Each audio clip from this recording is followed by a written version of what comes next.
Warmly welcome our esteemed dignitaries for the evening. A heartfelt welcome to all the distinguished guests joining us today for this momentous occasion. We are honored by your presence.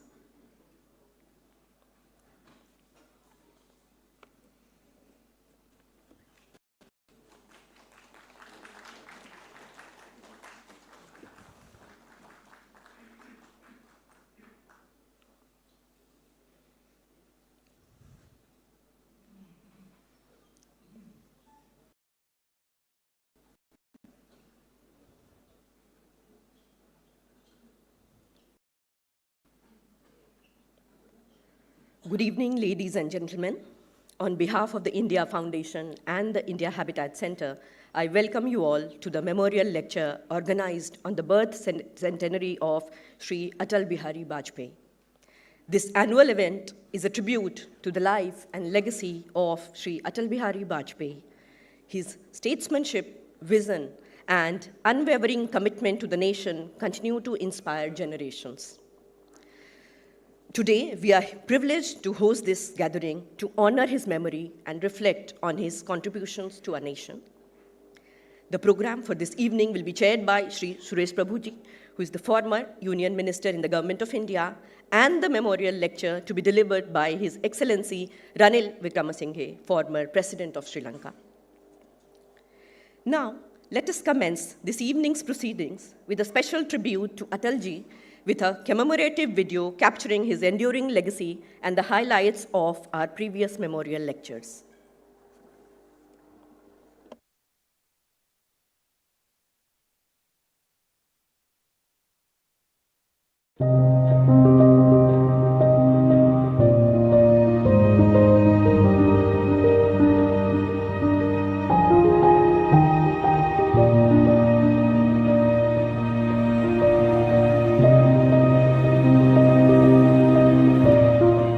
Probably one of the greatest orators that India has seen, a product of parliamentary democracy, a man who always measured his words, a man who had the capacity to place national interest higher than his own party interest, an excellent poet who used the facility of language that he possessed to pierce and penetrate every point that he wanted to make. His era spread through generations. What do I regard as his greatest achievement? Indian democracy, because of two political parties as national parties, became a viable parliamentary democracy.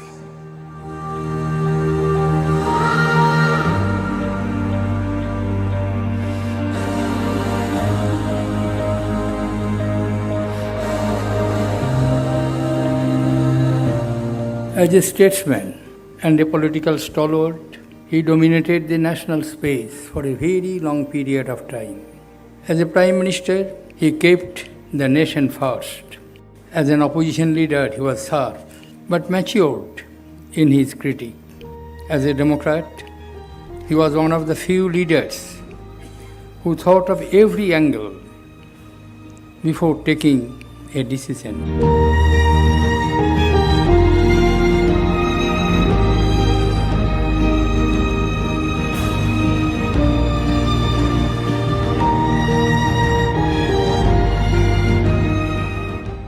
He fast-tracked development in various sectors, ranging from air connectivity, rail connectivity, port connectivity, even political connectivity also.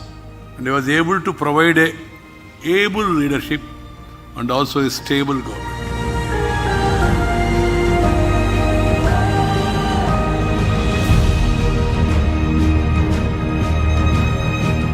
Atalji was much more than a politician. He was essentially a sensitive and compassionate soul. So he naturally took to poetry to give expression to his anguish and pain.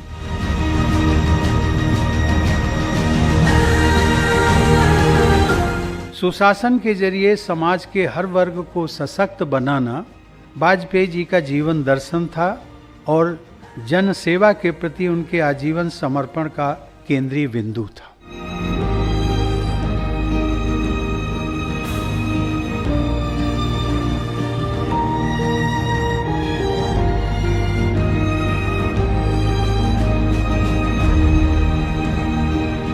टूटे हुए सपने की सुने कौन सिसकी, टूटे हुए सपने की सुने कौन सिसकी, अंतर को चीर व्यथा पलकों पर ठिठकी, हार नहीं मानूंगा रार नहीं ठानूंगा, काल के कपाल पर लिखता मिटाता हूँ, गीत नया गाता हूँ, गीत नया गाता हूँ।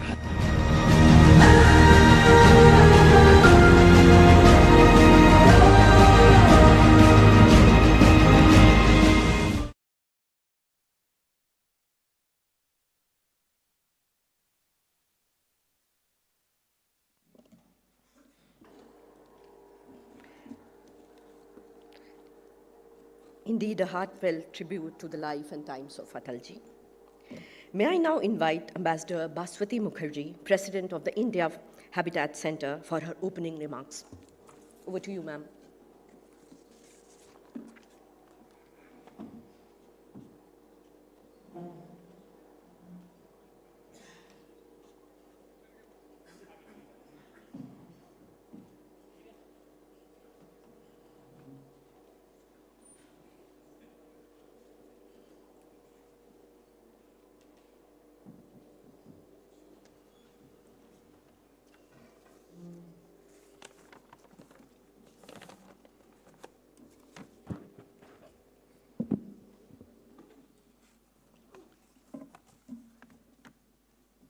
Thank you so much, Honorable Shri Ram Madhav ji, Honorable Chief Guest for this evening. We are very honored to have with us also Suresh Prabhu ji, and we are deeply looking forward to the remarks by His Excellency Ranil Wickremesinghe ji, former President of Sri Lanka. I welcome you all on this rainy day to Stein Auditorium for this lecture, which is now at the 7th Atal Bihari Vajpayee lecture, commemorating what was his 100th birthday on Christmas Day, 25th December. It is not an exaggeration to state that Atalji was a towering figure in Indian politics, and as we've heard, a gifted poet. His tenure was marked by bold decisions, including the 1998 Pokhran II nuclear tests, which established India finally as a nuclear power. There were many, many achievements during his term, including the Golden Quadrilateral Highway Project, a proponent for peace, the Lahore Declaration to improve relations with Pakistan, etc. And he was also a person who thought deeply and spoke only when the occasion was required. But when he spoke, it was worth the wait because his words were like gold. He was awarded the Bharat Ratna in 2015. I have personally a long association with Atalji. I first met him in 1970 as a first-year student in Miranda House, Delhi University, when he had come to meet the students of Delhi University. We were all spellbound by his oratory. We just heard Arun Jaitley ji speak about him. We were all fellow students, and by his charismatic personality. Over the years, first in student politics and then in the Foreign Service, I established a personal relationship and rapport with him when he was leader of the opposition, and then when he was sent to Geneva by the government of the day to checkmate Pakistan on Kashmir in the then Human Rights Commission, now called the Human Rights Council, and later as PM when I was Joint Secretary Europe West, handling relations with the West after Pokhran, when India had, for the first time in her history, had to face sanctions imposed by the West. I also traveled extensively with him at the time, and I always admired the way in which he safeguarded our core national interests with a gesture, with a raised eyebrow, or occasionally by a sharp retort. Our honored guest and speaker today, His Excellency Ranil Wickremesinghe ji, is a veteran Sri Lankan politician who served as the nation's president as well as prime minister. His political career spans decades, marked by efforts to stabilize Sri Lanka during a deep economic and political crises. As prime minister and later president, he implemented significant economic reforms, infrastructural modernization, and foreign investments to rebuild Sri Lanka's economy. He played an extremely crucial role in post-Civil War reconciliation, advocating for national unity and reconstruction. He also strengthened Sri Lanka's international partnerships and secured vital economic support during challenging periods. Our chair today is Sri Suresh Prabhuji, a former Union Minister and Chairman, Governing Council of the India Foundation. As a policymaker, he is known for his impactful leadership across several key ministries. As Power Minister, he led efforts to transition India towards renewable energy and modernize the electricity grid, laying the foundation for sustainable energy solutions. During his tenure as Railway Minister, he introduced significant reforms, including infrastructure upgrades, high-speed train initiatives, etc. Today we meet on this rainy and stormy day, one day after the passing away of another great Prime Minister of India, Dr. Manmohan Singh, who served as India's Prime Minister between 2004 and 2014. Before taking over as Prime Minister, he had been President of the India Habitat Centre from 1997 to 2004. He was a distinguished economist. As Finance Minister, before becoming Prime Minister, he had introduced economic liberalization policies, steering India out of a financial crisis and transitioning the economy towards globalization and market reforms so that now we can talk about a Viksit Bharat that is soon to come, a developed India. During his tenure, he prioritized economic growth, social welfare, and global diplomacy. But he will be best remembered by many of us for the manner in which he steered through the India-US nuclear deal, ensuring India's access to civilian nuclear energy. I had the honor of meeting Dr. Manmohan Singh many decades ago when he was a professor in Delhi School of Economics.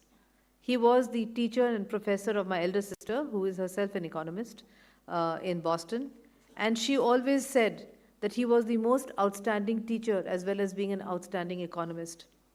Delhi School of Economics in those days was a beacon of hope for young Indians who wished, like my sister, to carve out their niche as economists. Most of his students, in fact, did so. He also had an outstanding memory.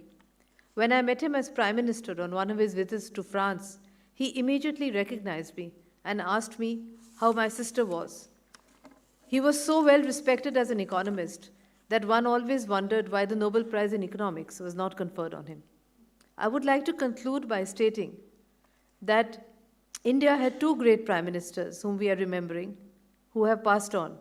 Let us remember them for their contribution to the motherland, to Bharat, that is India.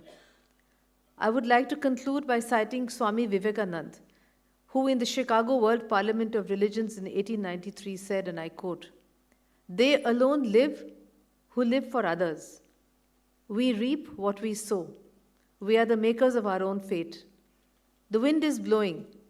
Those whose sails are unfurled catch it and go forward on their way. But those who have their sails furled do not catch the wind. Is that the fault of the wind? We make our own destiny." Unquote. I would now request the distinguished audience here to rise for a moment so that we can pay tribute to Dr. Manmohan Singh, former Prime Minister of India.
Now, to set the tone for this evening, I invite Shri Suresh Prabhuji to share his remarks. Sir, the floor is yours.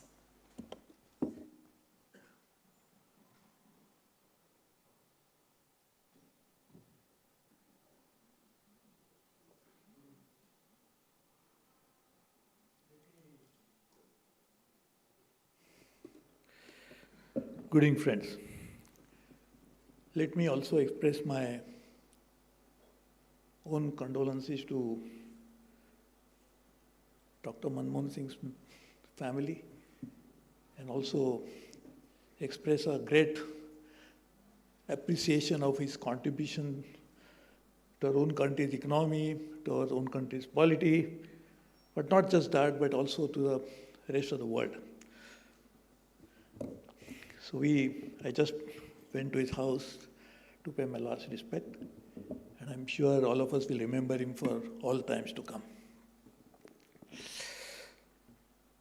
I'm very happy that we have such a distinguished statesman like His Excellency Mr. Vikram Singh has come here to deliver the 7th memorial lecture to honor the legacy of one of the greatest leaders that India produced, Atal Bihari Vajpayee. And I'm very happy that he's also joined by his better half, his wife, and also welcome both of them to our own country, but also to India Foundation. I must thank my dear friend and colleague, Mr. Ram Madhav, for initiating this idea 8 years ago. When Atal Bihari Vajpayee passed away, almost everybody in the country, irrespective of the political affiliation, irrespective of the faith, irrespective of the age that they belong to, everybody mourned his death. People were really feeling that we have lost somebody from my family. And everybody wanted to know what is that we should do to commemorate and to perpetuate these outstanding leadership qualities that he showed during his long innings in politics. So Mr. Ram Madhav thought about this idea that we should have a memorial lecture. Not just a memorial, but a memorial lecture which will be delivered by someone who had known Atalji, who has shared his ideology, his philosophy towards the affairs of the state, and in the process, carrying out this lecture series would ensure that that thought process will continue. It is like the rivers which keeps flowing, then it keeps enriching the people who are living around that riverbed, but also who are actually the one who love that particular river. So the same way the thoughts of Atalji are the ones which should keep flowing and should keep enriching the generations to come. It should guide them as to what should be done in the event of a crisis, and that's what this lecture series is all about. And extremely happy that someone as distinguished as the chief guest for the today, he's going to deliver his own thoughts on Atalji's leadership. We all know Atalji in many forms. And sometimes you wonder where was one person or many persons living in one body. He was a poet, he was a statesman, he was a very strong-willed person. And that's what 1998 Pokhran happened. Everybody, I was in his cabinet at that time. In fact, for me, it was like a not dream coming true, but like dream coming to earth. Because I had always watched Atalji from a long distance, maybe a few kilometers away. When he used to deliver his lecture, I used to go by public transport to listen to his speeches. And then I got opportunity to sit next to him. And then I learned what a personality he was. But not going into that. But Atalji was such a strong-willed person. A poet normally has a very soft heart, which he had. But he had that mind of steel when it came to matters of state. What mattered to him more was the national interest of his people, but not at the expense of others. He said, I must promote my national interest, but does not trample into others' interest at the same time. And that was his greatness. And that's why we still remember him at a time when the world is now really divided. A fragmentation is taking place in all parts of the world. The governments are changing, regimes are changing, and people are really wondering what it means for me, what is the future for me. And Atalji's thoughts will guide us in this event when we are facing such crisis. And I'm sure there is no one better than His Excellency Mr. Ranil Wickremesinghe to talk about it, because he has been head of the state, head of the government many times. But recently, when he became president of Sri Lanka, he took over at a time when there was a crisis in Sri Lanka. In a way, existential crisis. People are wondering whether I will have a next day, what is that next day going to be for me? And he took office at a time to stabilize things. And he demitted office when Sri Lanka is in a far better shape than what it was when he took over office at that particular time. And we need that stabilizing force in the world today. We need a leadership which can actually ensure that we have to meet the aspirations of people. Regimes are changing, governments are changing because that's what people want. But it should happen in an orderly manner. There should be an alternative that should emerge at the same time. And that's what I'm sure he has demonstrated in his leadership. I still remember one thing when I was talking. Atal Vajpayee faced a no-confidence motion.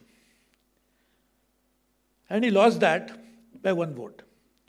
He could actually got that because there was many others who were guiding him, why one we can get 10 votes. But he said, no, I will not compromise on that.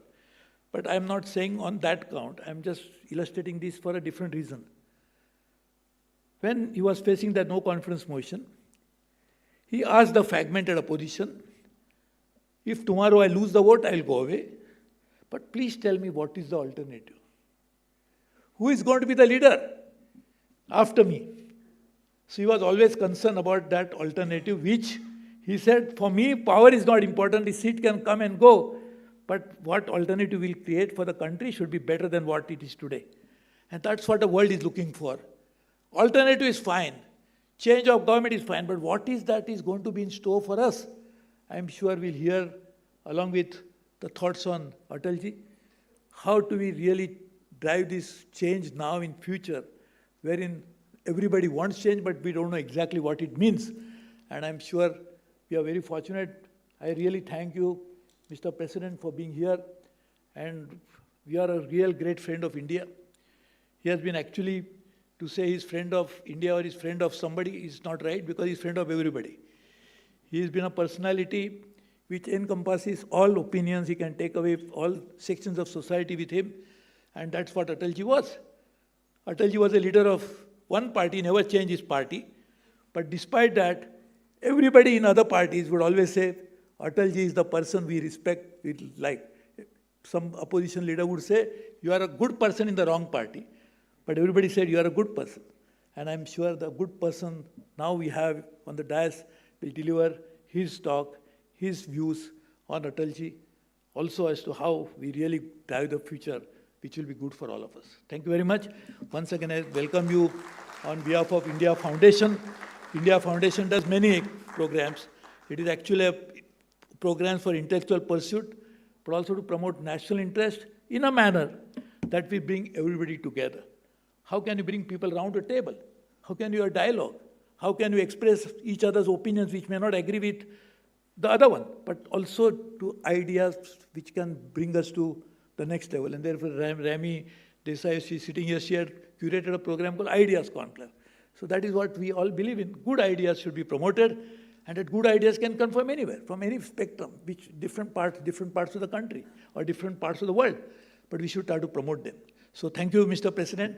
We really look forward to listening to you, but also working with you to make sure that our neighborhood, our subcontinent, our continent, Asia as a large, and whole world will become a much better place with the guidance, with the leadership qualities that you have demonstrated. Thank you very much.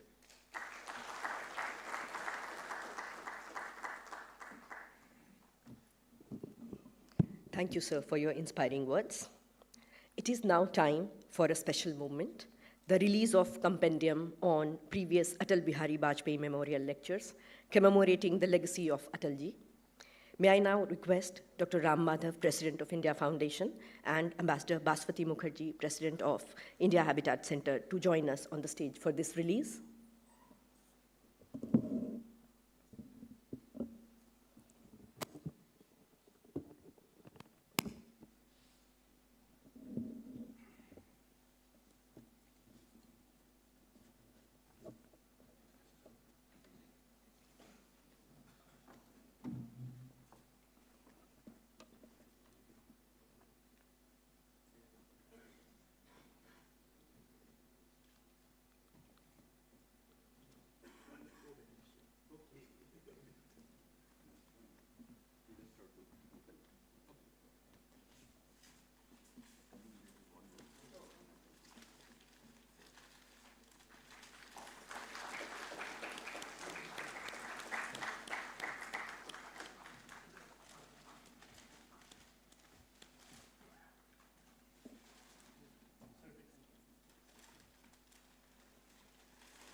Thank you, dignitaries, for this memorable moment.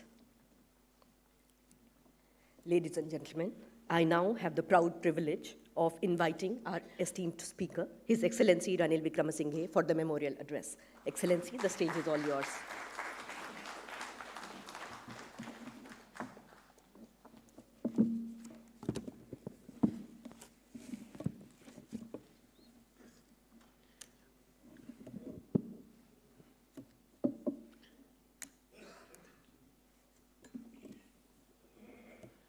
Sri Suresh Prabhu, Shri Ram Mahadeva, Madam Mukherjee, distinguished guests and friends. It's with great regret that I heard of the passing away of Dr. Manmohan Singh last night. So let me begin this speech then by expressing my condolences to the President, Prime Minister, members of Dr. Manmohan Singh's family, and the people of India.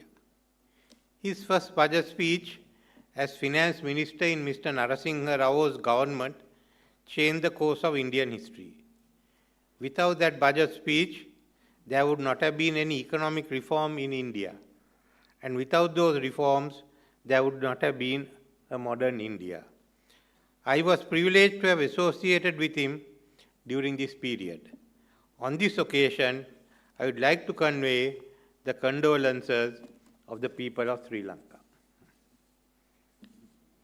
You have conferred a great honor on me by inviting me to deliver the 7th Atal Bihari Vajpayee Memorial Lecture, a leader with whom I had an association spanning 4 decades.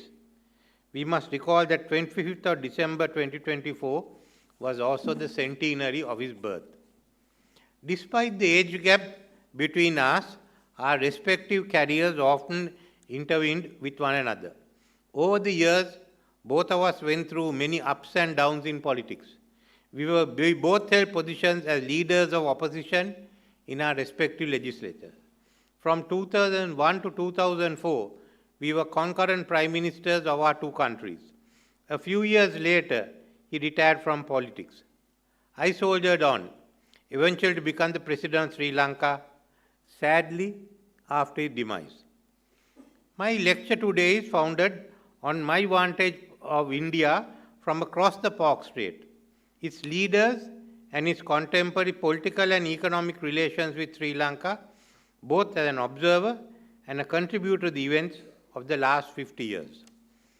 My first visit to your country was as a young boy of 18 years to Chennai to sit for the London GC A-level examination, as was the prevailing practice in Sri Lanka at the time. I remember widely that the DMK had just won the Tamil Nadu state election and Anna Dure had just taken over. So this was my start of my interest in Indian politics. Though our historical linkages and networks can be traced back over 3 millennia, the modern histories of our two countries and nation states amount to less than 2 centuries. In fact, the modern political history of our interlinks can be seen to originate in a meeting between the Hindu monk and philosopher Swami Vivekananda and the Ceylonese Buddhist revivalist and writer Anagarika Dharmapala during the Chicago World Parliament of Religions in 1893. My own family's links with Indian political leaders go back 4 generations to the Indian self-rule leaders of Gopal Krishna Gokhale and the polymath and writer Rabindranath Tagore. My grandfather and other Sri Lankan leaders of the independence movement met Gokhale during their student days in the UK and often kept in contact with other leaders such as Gandhi and Pandit Nehru. Our leaders were aware that Ceylon could obtain independence from British only after the Indian Empire ceased to be.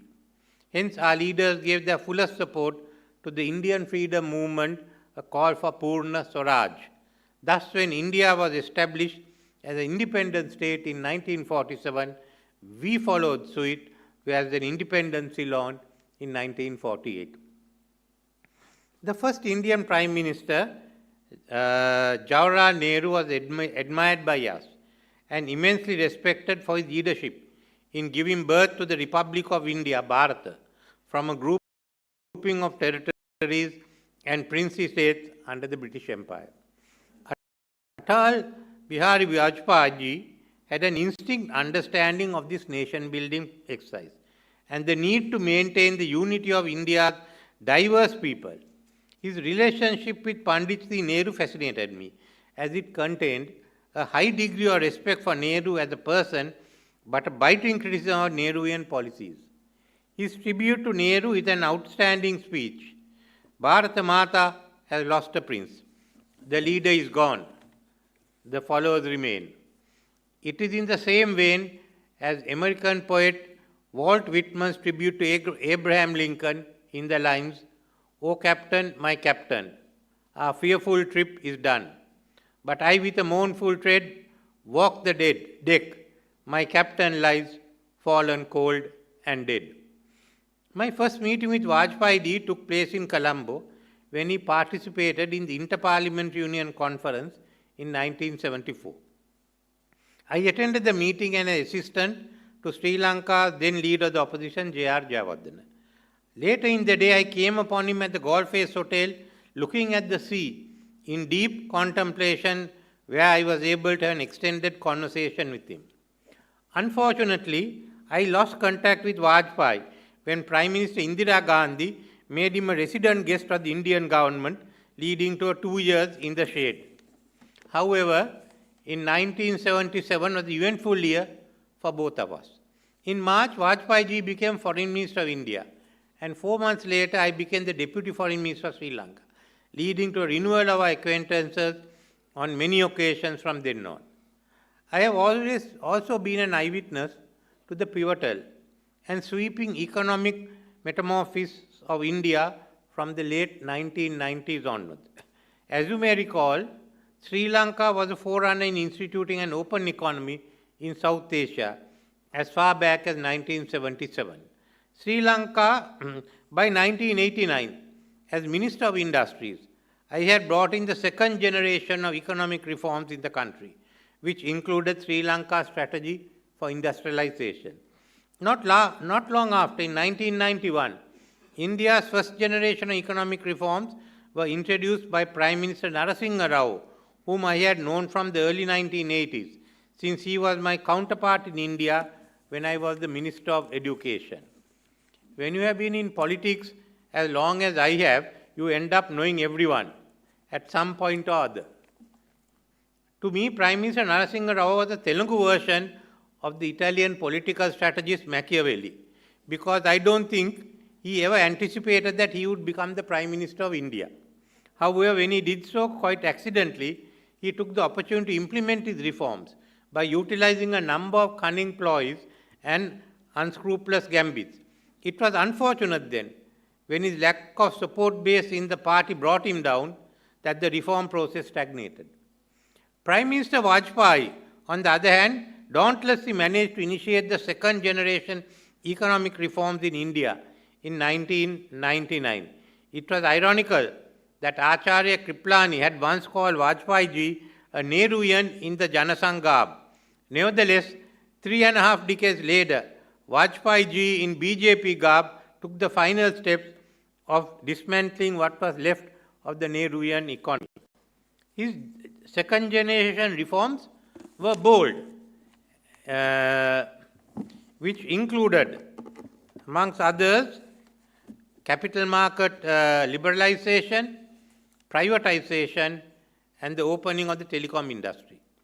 As a result, within a decade, these two prime ministers have paved the way for a promising, vibrant, new Indian economy. We considered Vajpayee ji to be a close friend of Sri Lanka. In the dark days of Indo-Lanka relations, 1983 to 1987, President Jayawardena always insisted that a High Commission in New Delhi, kept Vajpayee ji, was in opposition at that time, update on the ongoing discussions between Sri Lanka and the Indian government.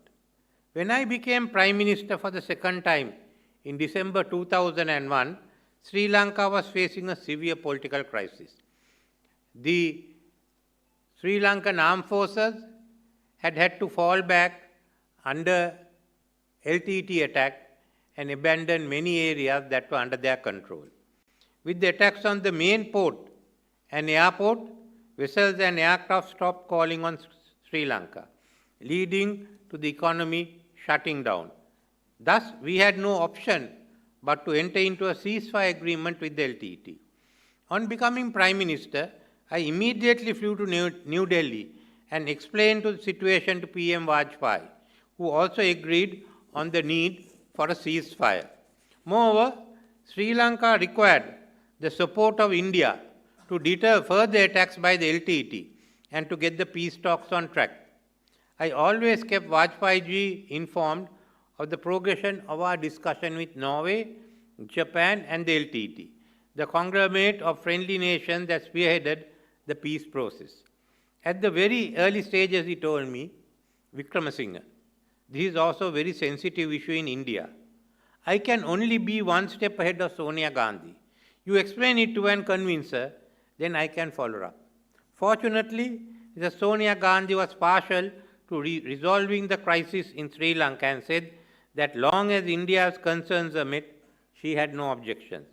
There were other ways in which we improved Indo-Lanka relations. For instance, whenever I met Vajpayee ji, I always conferred on him 2 large boxes of Sri Lanka's best handmade chocolates which he loved, though I believe that he was not given access to sweets.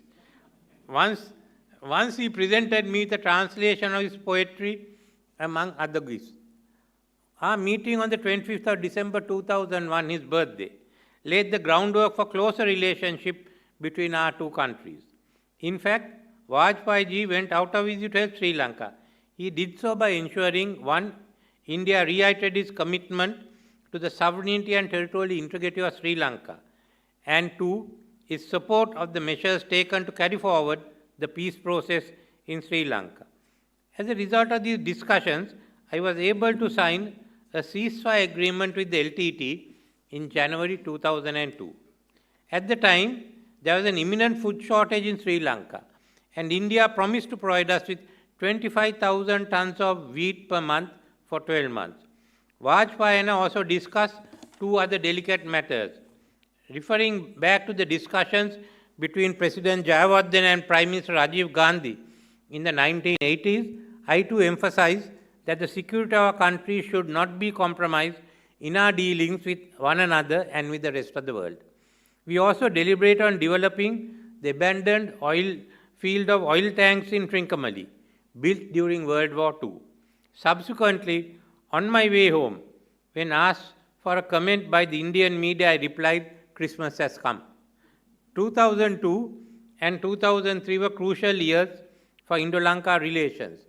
We both agreed that there was a need to strengthen bilateral relations on the other front as well, especially the economic, since we were at the tail end of the conflict with the LTT, or so we thought.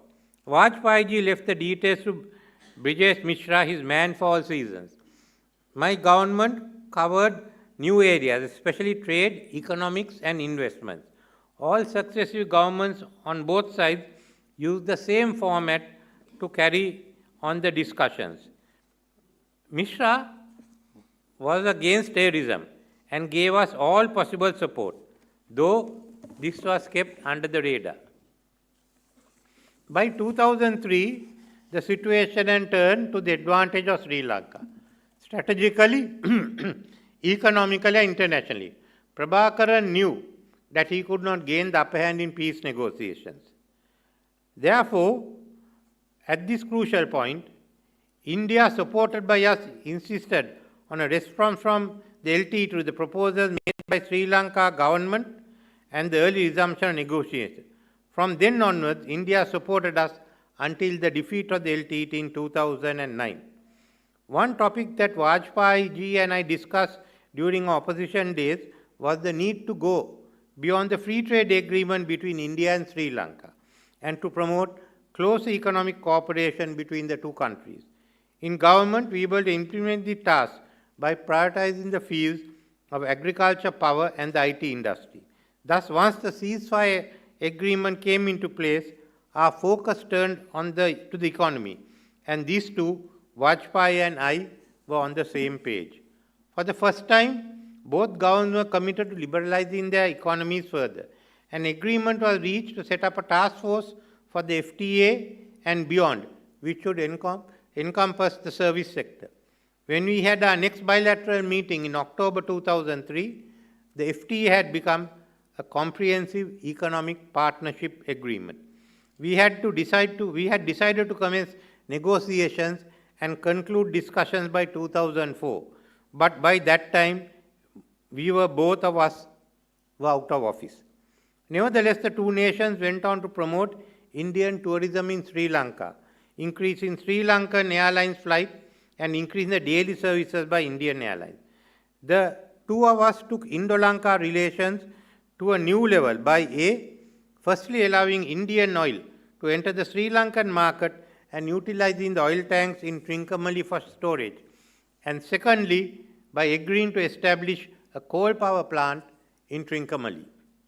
In response to the need to strengthen Indo-Sri Lanka connectivity, we agreed to commission a feasibility study on a land bridge between the southernmost tip of India and the topmost point of Sri Lanka, in order to grant Tamil Nadu with land access to Colombo and Trincomalee ports. The ultimate aim of this project was to make Sri Lanka a regional logistic hub. In 2015, when I became Prime Minister again, my peer in India was Prime Minister Narendra Modi.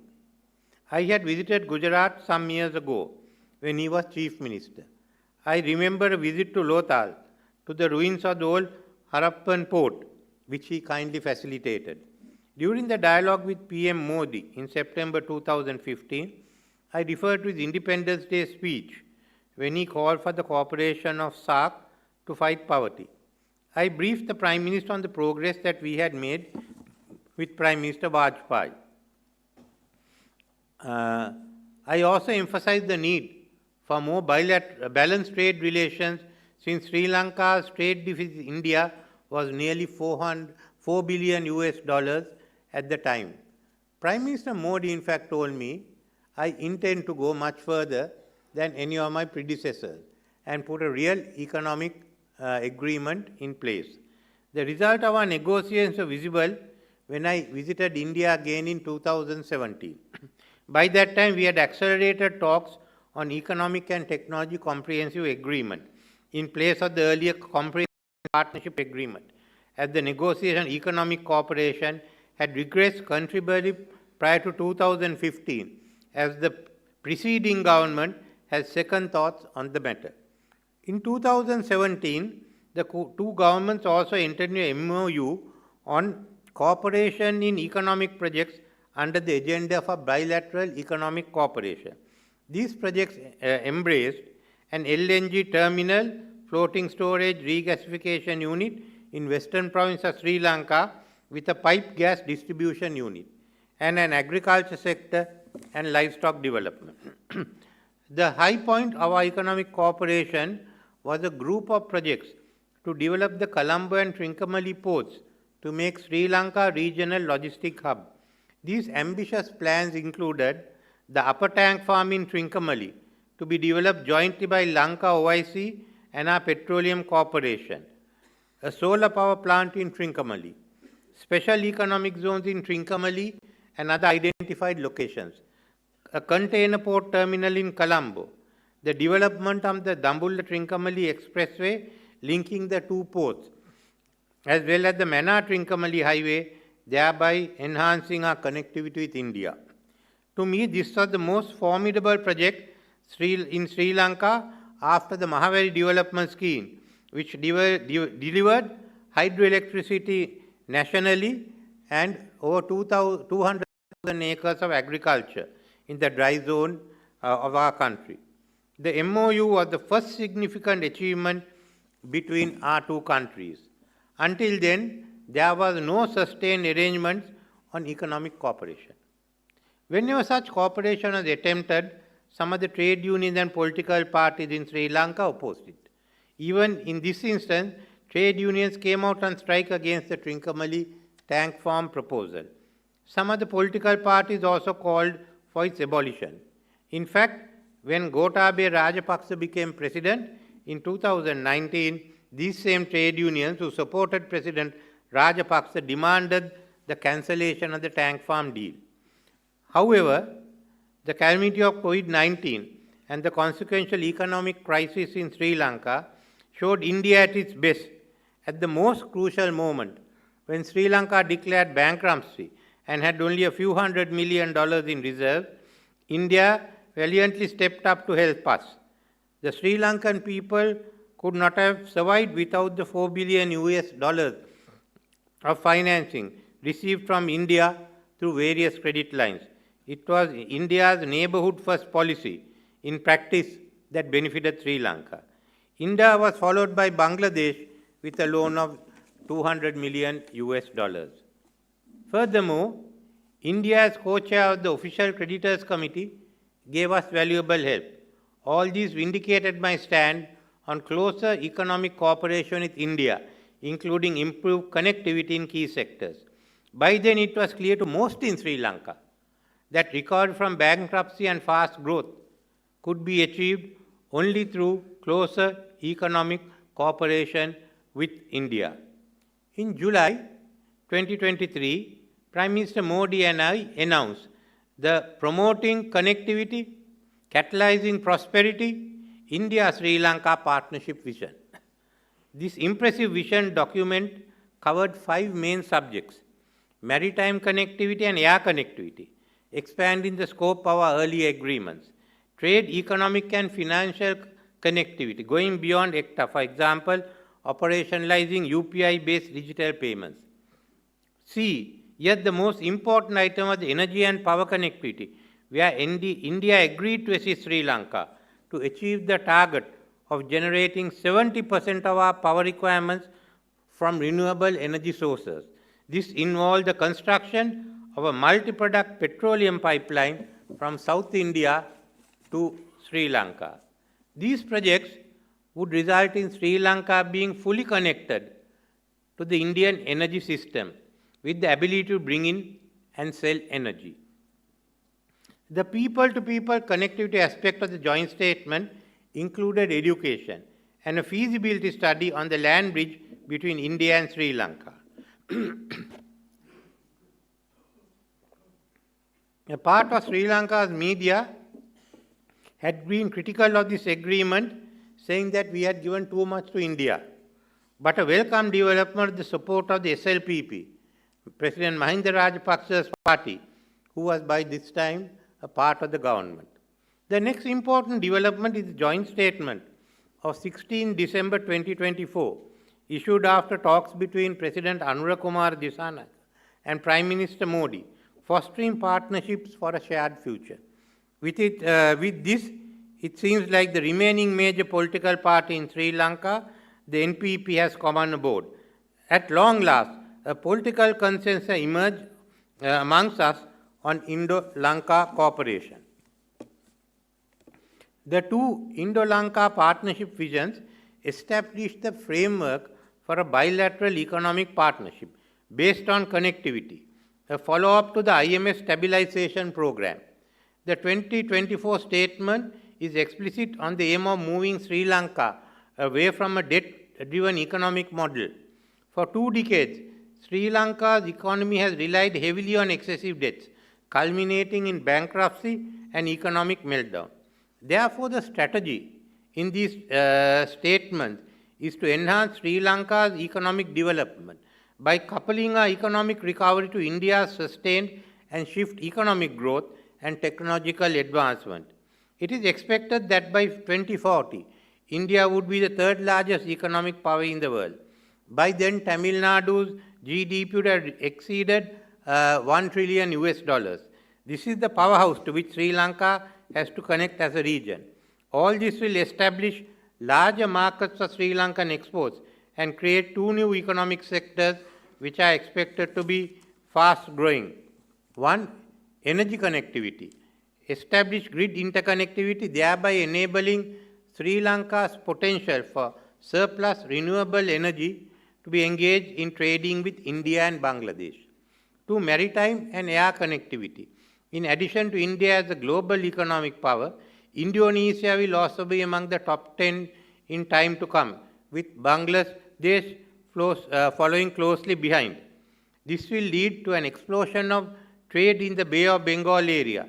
As noted before, if Sri Lanka positions itself as a regional logistic hub, we can become a beneficiary of these developments in the region.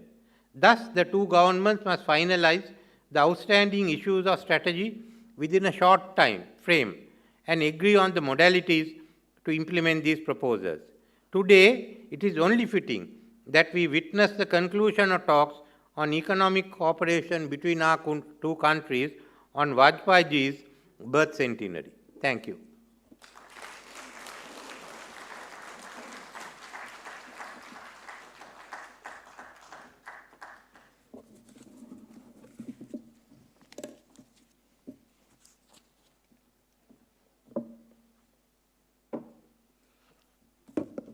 Thank you, Excellency, for sharing your anecdotes and the illuminating address.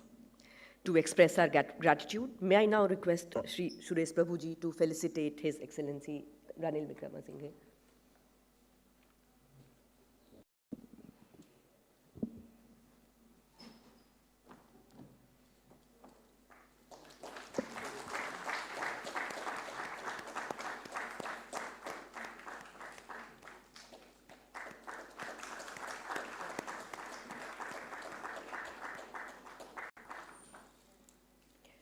Next, I request Ambassador Baswati Mukherjee to felicitate Professor Maitreyi Wickramasinghe, who is an academician, author, and a renowned literary figure, also wife of Ranil Wickramasinghe, as a mark of our appreciation for her gracious presence here.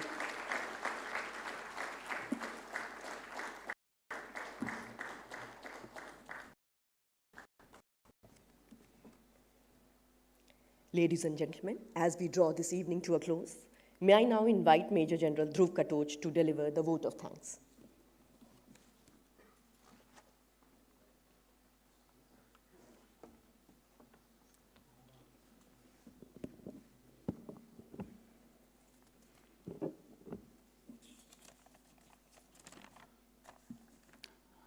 Namaskar.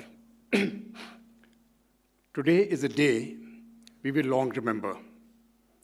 A day when we pay tribute to two of India's illustrious prime ministers, Shri Atal Bihari Vajpayee, who left us in August 2018, and Dr. Manmohan Singh, who sadly passed away yesterday. This occasion also marks the annual Atal Bihari Vajpayee Memorial Lecture, held in honor of Shri Vajpayee's enduring legacy. This year, as mentioned earlier, is also the centenary year of Shri Vajpayee. Shri Atal Bihari Vajpayee was truly one of India's greatest statesmen. His visionary leadership charted a course for the nation's future, laying the strong foundation for its remarkable growth story. As we conclude the 7th edition of this memorial lecture, it is an opportune moment to reflect on his profound contributions to our nation and his exemplary life. We were indeed very privileged to have His Excellency Shri Ranil Wickremesinghe, former President of Sri Lanka, with us today, who delivered this year's inspiring memorial address. Your words, Excellency, highlighted the many facets of Vajpayeeji's life and legacy and offered valuable insights into the enduring partnership between India and Sri Lanka, which you have so ably taken forward.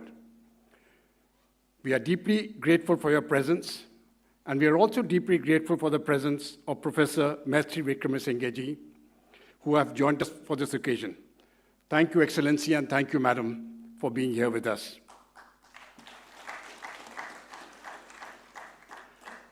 I also extend heartfelt thanks to Shri Suresh Prabhu, former Cabinet Minister and Chairman of the India Foundation Governing Council, for his gracious presence and insightful remarks.